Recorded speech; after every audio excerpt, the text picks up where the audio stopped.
Nikola Jokic is not a top 5 center of all time. The guy only plays one half of the floor. That's it. He plays one half of the game. That's it. The notion that he is allowed to be even considered in the top 5, right? Many are saying like the top 1. You hear people talking and it's like, oh, he's the best. Yo, he is not. And it's kind of not even close. The notion he's allowed to be in that conversation without playing, by playing the defense he plays, is a freaking joke. And he's not playing defense as a guard or a forward. He's playing defense as a center. Right? So it's almost like he's having to do half of what other players had to do in order to get the same accolade. And what's funny is his offense. If somebody wanted to say, oh, he's the best offensive center ever, I say, okay. I'm not tripping about that. Right? But even that is kind of predicated on what he's doing on defense. For example, Hakeem was a fantastic offensive player and a fantastic defensive player. You could argue, if somebody were to say, is Hakeem Olajuwon the best defensive player of all time? You might could say yes. Right? So, if Hakeem Olajuwon is the best defensive player ever and an absolutely fantastic offensive player ever, who's exerting more energy? If Hakeem Olajuwon did not have to play defense, would he have more to give to offense? Yes, he would. I hear people keep saying, yo, Joker, he just don't wear down. He's in fantastic shape. This, that. Dude, don't play defense. He plays position defense. That's it. So look, I'm 48. Or I'll be 48 tomorrow, I think. Yeah, I'm 48. I've been watching basketball since 1982-83. It's a joke to me that Kareem Abdul-Jabbar, Patrick Ewing, Hakeem Olajuwon, David Robinson slept on, man. David Robinson. I'm talking about guys who absolutely controlled the paint. There was one point in the game last night against Oklahoma City that I saw Shai Gilgeous-Alexander go to the hole like 3 times straight, and it made me say, yo, man, where's Jokic? Is he even in the game? Yeah, he was in the game. Totally unnoticeable. Totally unnoticeable. And I just said, yo, man, this dude has no presence on defense. He's a decent position defender. He's a decent position defender. But that dude has no presence on defense. And the fact that these people, these talking heads, will not call him out on that. And they've almost decided to make it a narrative that he is the greatest center ever, or he is one of the greatest centers ever, or he is obviously the MVP of the NBA. Yo, man, it is a total joke. You watch these teams shoot these threes, and they shoot them like they ain't got no damn sense. And it's because they've fallen into a narrative. It's like a narrative-driven league, where when you buck the narrative, there's something wrong with you. And it's just this narrative about Nikola Jokic that it's just like, you guys, is there not a second half to the game of basketball? If you have offense, you have to have some kind of defense too, right? I mean, does the defense count for anything? And when it comes to Nikola Jokic, the public has decided no, it doesn't.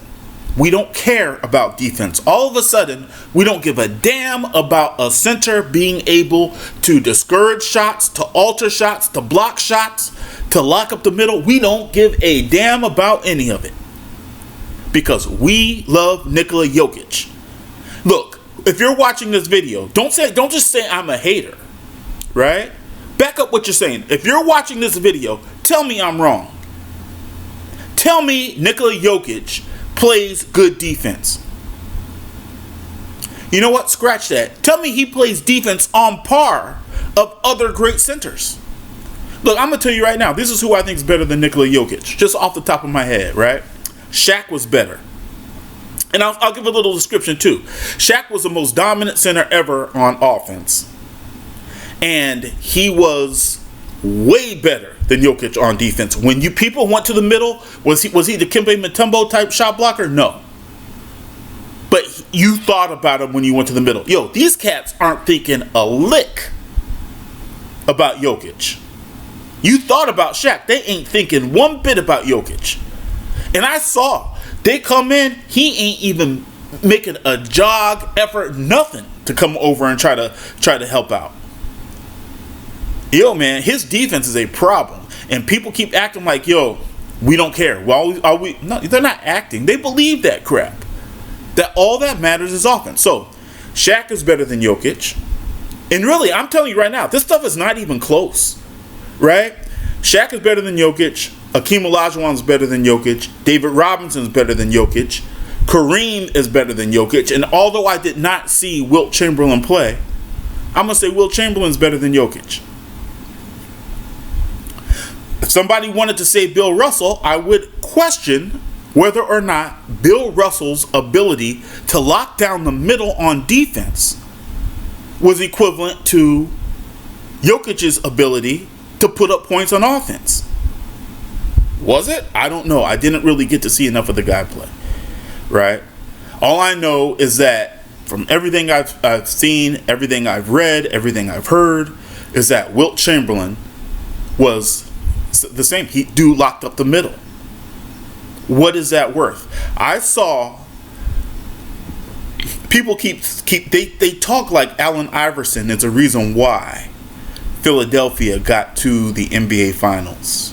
And they had a crappy team, man. You talk, they had one of the worst teams ever to go to the NBA Finals. I don't know how the hell they did it. In hindsight, I do, though. Allen Iverson was that tough. He was the character of the team. The way he played is the same character the team had when it went into a game. And that counts for something, right? But that's one. But two, Dikembe Mutombo, man. I seen Dikembe Mutombo straight when Denver beat Seattle. I can't remember what year it was, but it was Gary Payton, Sean Kemp, and those cats, man. When Denver with Dikembe Mutombo beat Seattle, they beat Seattle because Dikembe Mutombo shut down the middle. They literally won a series because Dikembe Mutombo shut down the middle. What did you guys see when Rudy Gobert in Game 5 had to play against a centerless Laker team? What did you guys see?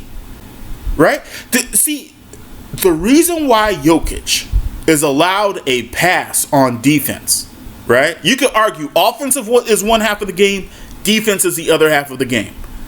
If you gave Jokic a 100% on offense, what do you give him on defense? I give the dude about 15-20%. Then how could he be one of the greatest centers ever?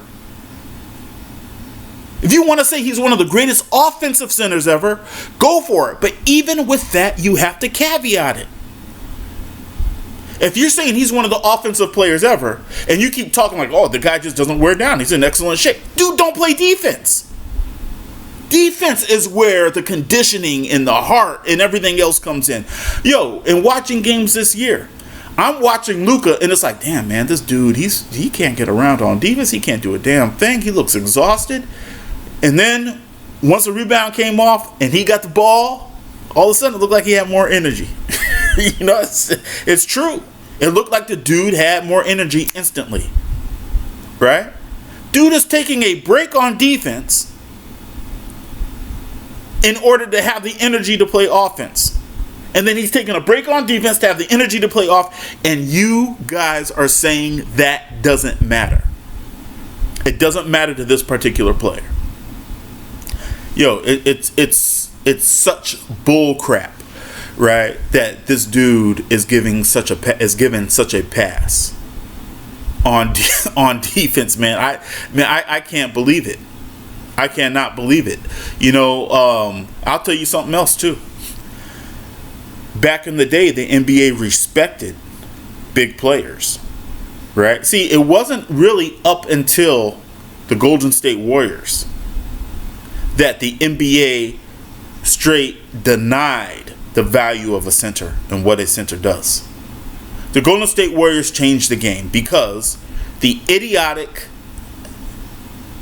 NBA general managers and many players who were incapable for thinking of themselves could not get it through their thick skulls that when you have Klay Thompson, Steph Curry, Kevin Durant,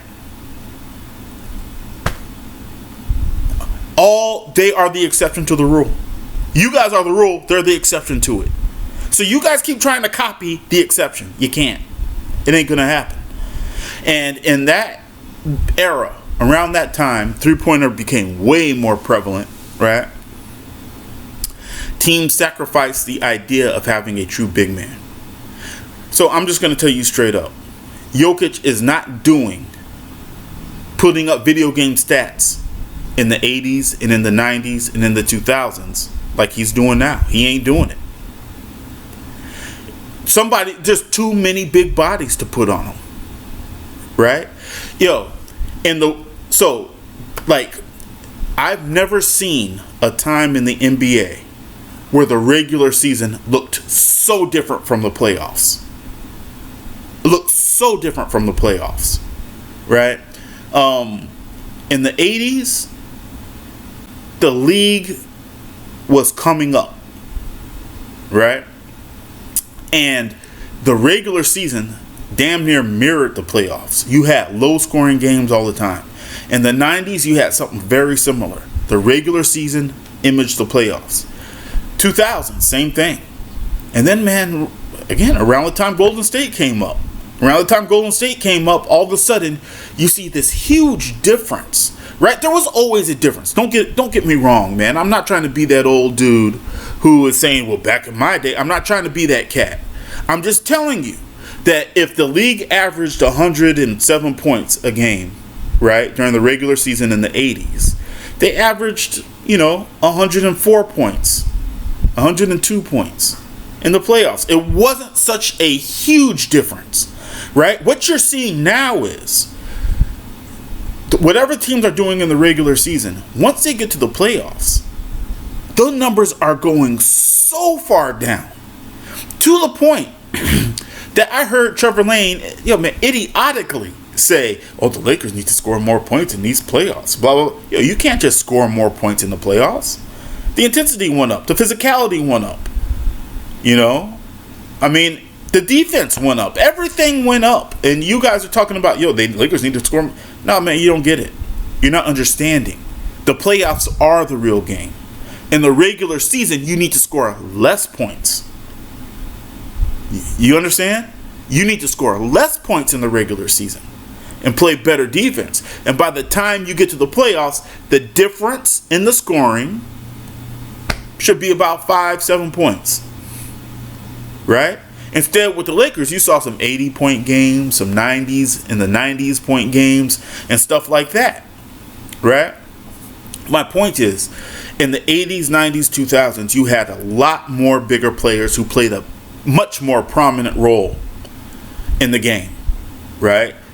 Now you're hearing, the Lakers, for example, say, "Oh, we need to pick up 2 bigs this offseason." Hey, dumbass, we won in the bubble, right?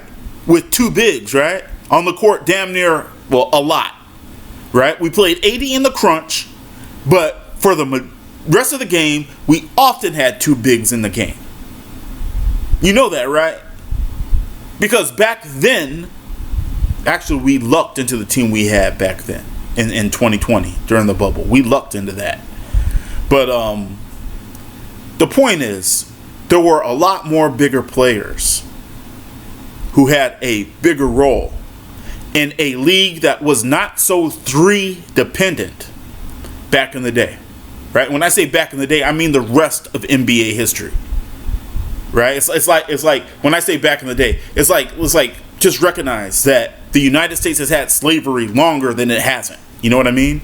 So when I say back in the day, I'm talking about the majority of the time of the NBA, right?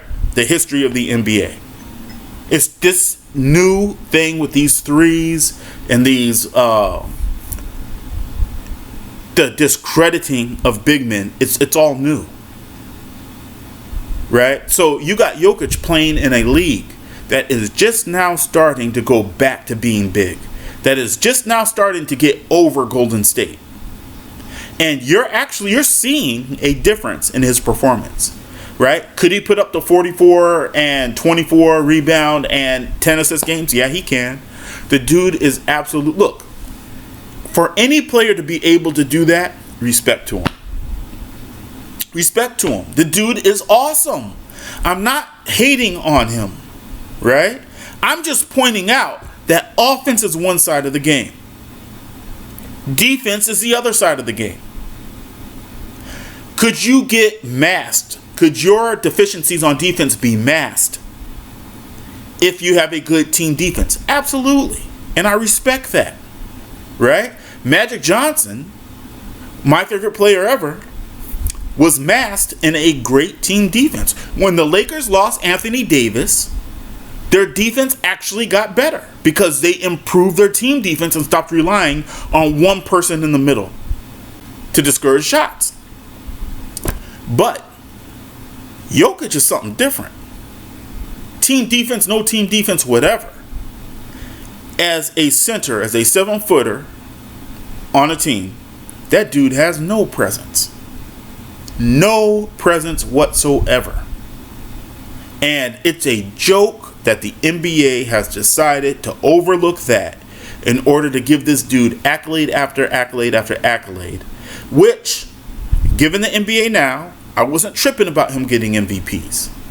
I do think that it is not a coincidence that the NBA has not gotten MVP fatigue for Nikola Jokic.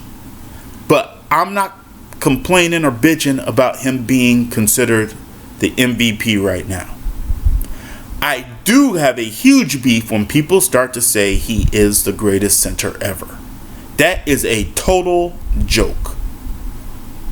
And you should be more critical than to say that someone who plays no defense, especially at the center position, when you have the potential to shut down the middle, right? And you say that them playing no defense is irrelevant. You can't do that, man. You can't do that. And me having watched the Lakers watch the NBA for 42 plus years, nah, man, I'm not giving that a pass. So yeah, man, that's my stance. That's the name of I'm going to name the video this. Nikola Jokic is not a top 5 player ever. And in other actually in the history of the NBA, pre-Golden State championship teams, he would not be this good. He would not be this good, and he'd get exposed. And people would be talking about how sloppy and lazy his defense is. They would not be saying he is in such great condition because they'd recognize the dude is taking off half the game. Right? Yeah, man. Love the guy. Love his game. I love his offensive game. It's fantastic. And he's a great player. He just ain't one of the top 5 ever. All right, y'all. This is Pure Uncut Lakers. I'll check you next time.